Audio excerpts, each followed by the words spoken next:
The Rolex Middle Sea Race is a signature event at the Royal Malta Yacht Club. It's a very spectacular course and also very demanding. To stage the event this year, under the circumstances, and still attract boats from 14 nations is a source of great pride to us. 3, 2, 1, fire! Malta is a small nation, and sometimes I think the whole nation pulls together to get things done. To pull it off this year is a fantastic achievement.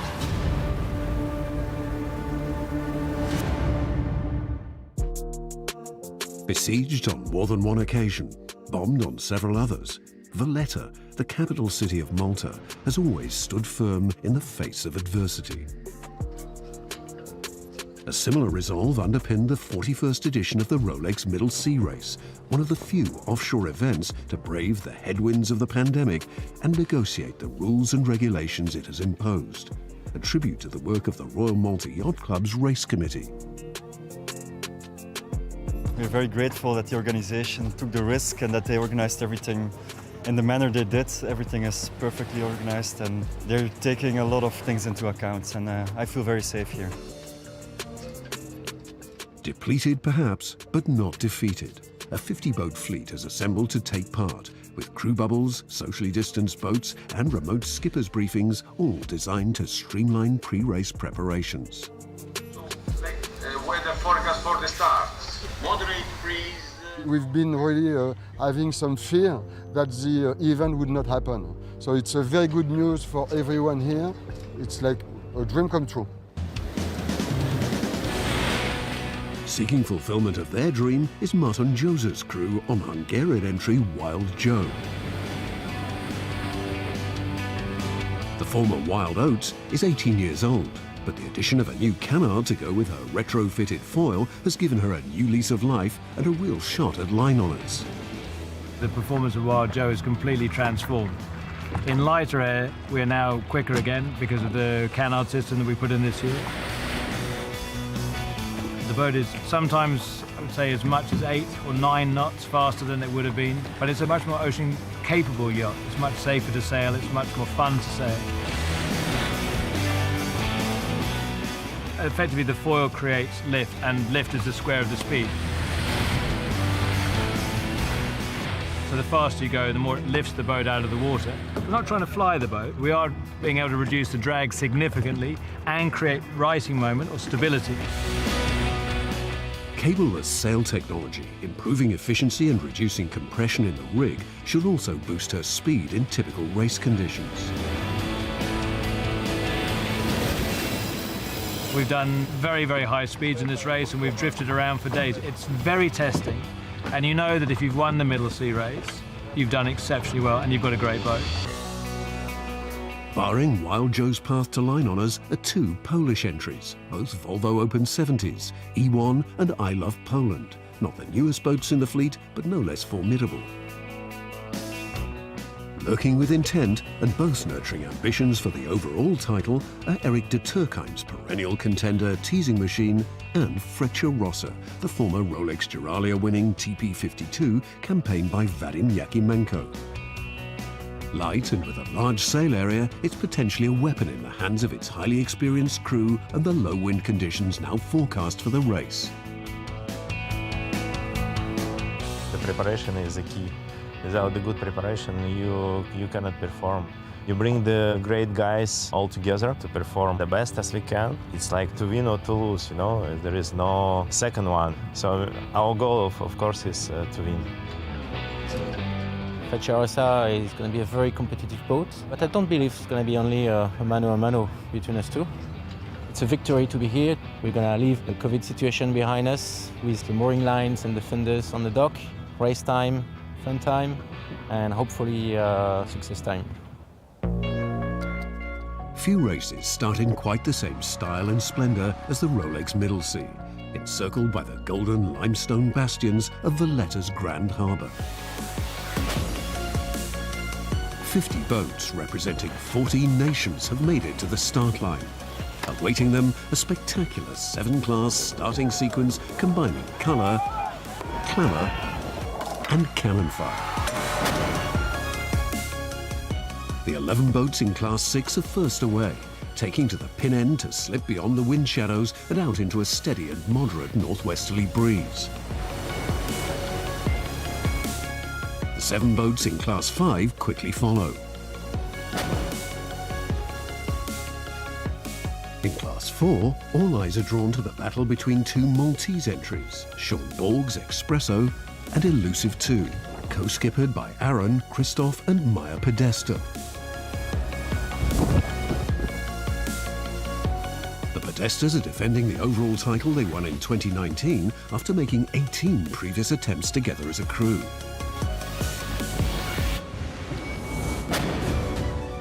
Timing her run at the pin end to perfection, Freccia Rossa makes her intentions abundantly clear in Class 2, leaving her rivals, among them Teasing Machine and Balthazar, floundering in her wake.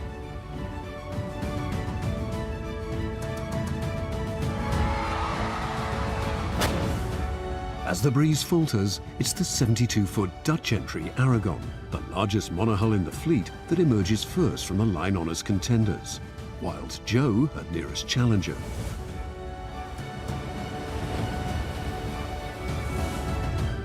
The 6-boat multi-hull class departs last, led by Giovanni Soldini's Maserati Multi 70 and Riccardo Pavoncelli's Mana. Among the last to arrive in Valletta, they're determined to be the first to leave.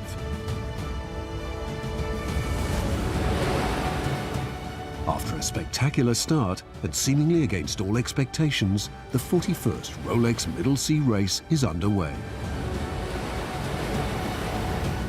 On schedule and all clear.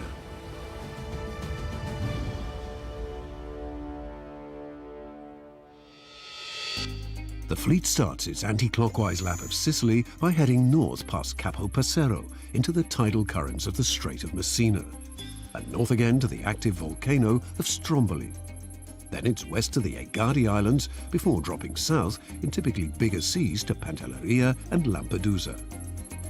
Here the course heads northeast to the South Camino Channel and the final run to the finish line in Marsamxett Harbour after 606 challenging nautical miles.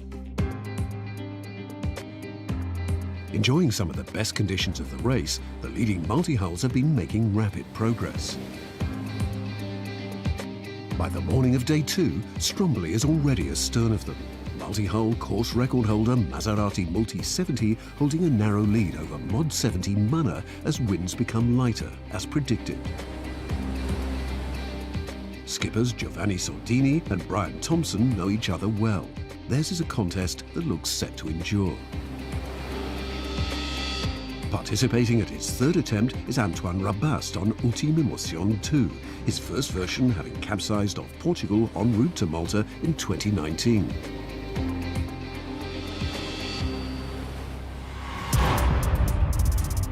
Previous editions of the race have seen boats showered by falling ash. But Stromboli maintains a malignant silence when leading monohull I Love Poland passes 4 hours later. The Gdynia-based entry is not so much smoking as solid and steady, but is still showing impressive boat speed for a yacht thought likely to struggle in lighter airs. Martin Joseph's crew on the slimmer and slipperier Wild Joe reaches the celebrated milestone 40 minutes in arrears.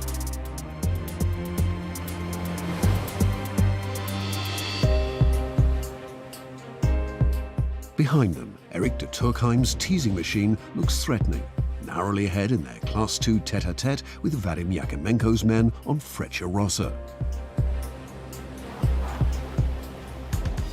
Just past the Stromboli in 2nd position, just behind Teasing Machine, which is our main opponent for the course. So it will be light, it will be good for us compared to the others.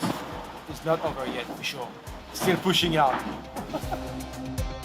It's not been plain sailing further down the fleet. Ensnared by the tidal gates in the Strait of Messina, the smaller boats have been fighting adverse current as much as each other. Among them, the Maltese entries Elusive 2 and Arty 3. Arty owner Lee Satariano has twice won overall, but it's the boat in front which is the current title holder. Co-skippers Aaron, Christoph and Maya Podesta are determined to retain it.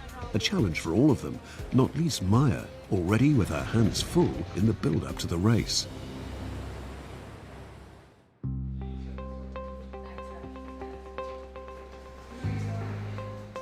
I specialize in public health. I'm part of the coordination team that basically firefights all the aspects of the very evolving situation that we've had since this pandemic hit.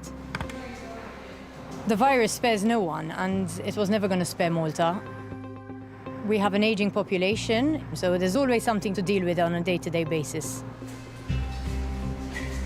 Maya's an incredible multitasker. She takes care of a lot of our race prep, logistics. She's an integral part of our team. Somehow she manages to compartmentalize many different things in her head, and she achieves a very long to-do list in a very short time. This will be my 20th Middle Sea race. I wouldn't be able to do it without my brothers. I think we form a really good team, and I'm going to try my best to leave work behind. Just go out, focus on the race, and put my energies where they're needed. By the morning of day 3, the multi-hulls Maserati and Mana are rounding Lampedusa, still locked in a compelling 600 nautical mile match race. At the island of Favignana on Sicily's western tip, the race for monohull line honours also hangs in the balance.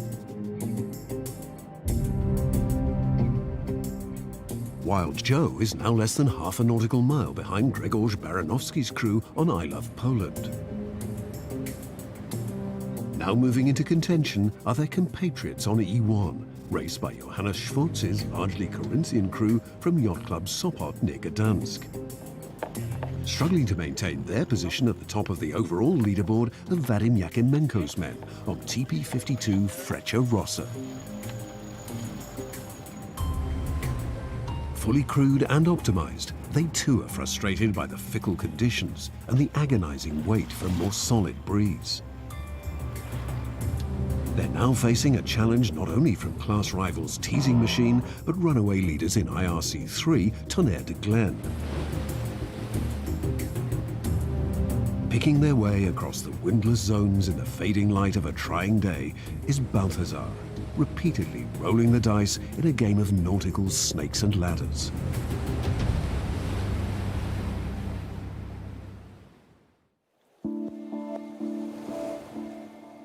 Professional sailors are not alone in having their fortunes determined by subtle changes in weather and sea state. For salt farmers, as for sailors, success or failure comes out of the blue. Not least at Schweni on the island of Gozo, where Josephine Schwereb's family have tended their salt pans for 5 generations. This year was a pretty good one. We nearly reached about 18 tons of salt. Sometimes, if it rains, the salt will melt, then it's gone. There are other moments when it's rough, high winds will come up and washes desalinated water away. And it's very bad because it takes longer to regenerate. Production peaks in July and August, when with hot sun above and warm rock below, water in the pans evaporates quickly, leaving a thick residue of salt every 8 days. Working in summer in the scorching sun, everything is done manually, extracting the salt, filling the pans, bagging the salt. It's not easy, yeah. It's very labor-intensive work. But it's done with a lot of passion, so in the end we are satisfied. It's being done in front of our eyes. It's just sea water, just pure. It's amazing, you know, it's nature, it's magic.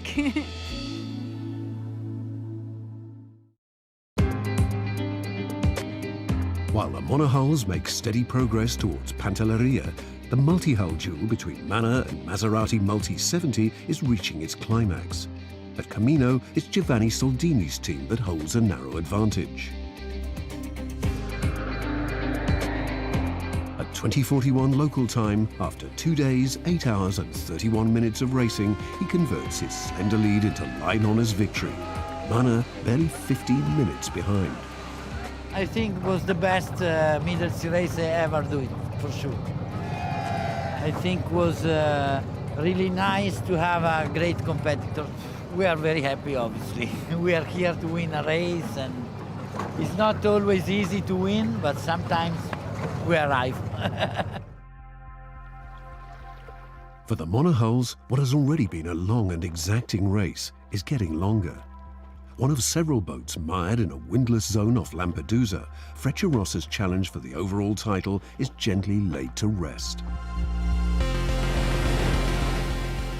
It's not until early evening that breeze kicks in from the west and the leading triumvirate heads northeast, while Joe initially leading, then falling behind I Love Poland.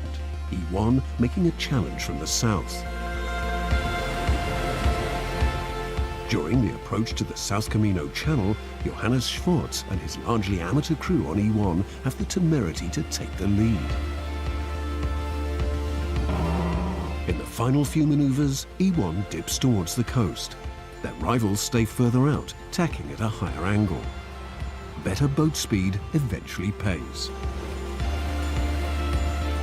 After nearly 4 days of racing, it's only in the last few miles that line honours are secured, as Grzegorz Baranowski's men make a sunlit dash for the finish line.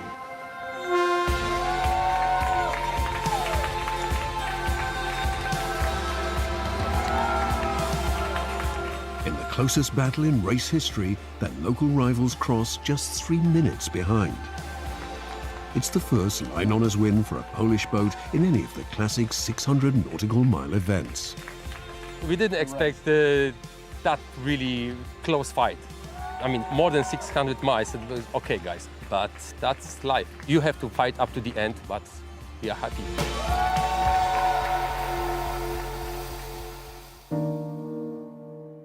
Just beyond the finish line stands a building where seafarers received a less felicitous welcome in years gone by.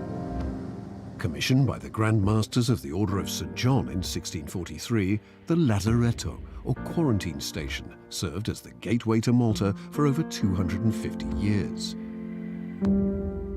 Logbooks in Malta's National Archives record the details of vessels landing in Valletta from foreign ports, along with some of those passengers and crews quarantined to prevent the spread of the diseases sweeping the continent. In the 18th century, dysentery, typhus, typhoid fever, smallpox were rife all over Europe. But then, in the 19th century, cholera came about, and there were wave after wave of cholera pandemics all over the world. The Lazaretto, even though it is a collection of buildings, it's actually made up of 10 divisions, and each one was separate from the other, even though they were abutting. And they had direct access to the sea, whereby merchandise, livestock, and passengers would alight and go straight to the designated quarters, and of course spend time in quarantine. As soon as you come in, the visitor had to open all the baggage and leave it aerating for the duration of his stay in this prison, because that's what they called it. Plans and journals held in the National Library chart the improvements made to the Lazaretto over many years, underlining its significance as a building and the embodiment of a radical public health ideal. It's very interesting to read as well that the Malta Lazaretto was very much ahead of its time. We are social distancing, we are separating people, and that's what they were doing. They were separating people who had the disease from people who were healthy, stopping it from transmitting it. When one talks about lockdown and one talks about quarantine, one starts to realize that this history is repeating itself, and today one stands to learn from these relics of the past.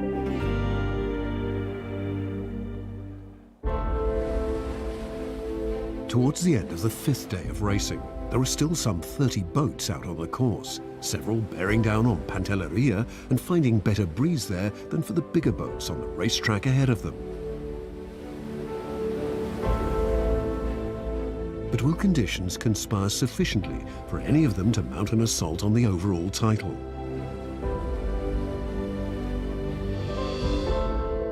When Dominic Tian's crew on Tonnerre de Glen arrives 3 hours after I Love Poland following a near-flawless race, they establish a healthy lead at the top of the overall leaderboard. As darkness falls, only one entry has a realistic chance of overhauling them. At Lampedusa, Elusive 2 are 40 minutes ahead of Tonnerre, a slender margin with which to tackle the 95 nautical miles that remain. No entry has retained the overall title since Nita 4's 3 wins between 1978 and 80, let alone a local boat with 3 members of the same family aboard.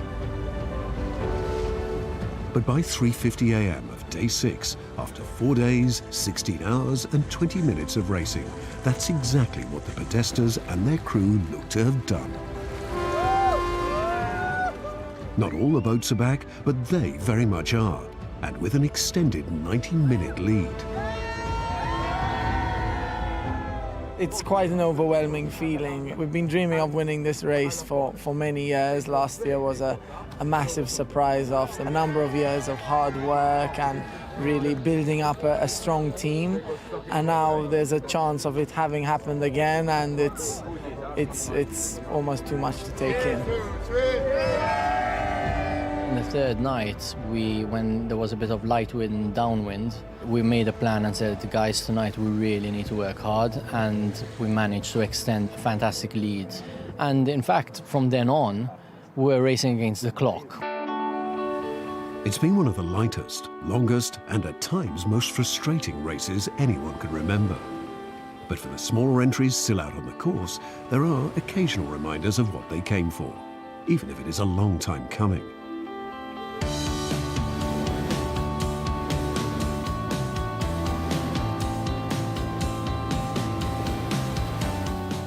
Never less than a sight to gladden the heart, the finish line in Marsham Harbour must look especially welcome to crews after so long at sea.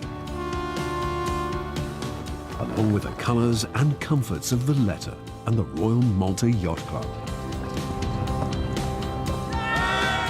It's not until the following day that Elusive 2 are confirmed as overall winners of the 2020 Rolex Middle Sea Race. Well done, Elusive.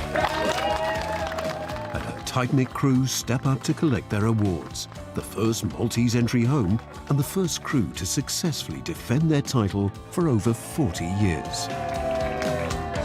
I think the tightness between us and our core crew plays a big part in our success, because we're constantly talking about the boat, we're doing stuff together, we get along really well. I hope this is an inspiration to particularly the younger sailors. My dad took us out as young kids on the boat, and that's how we learned, so it's good to have young people getting inspired by successes like ours.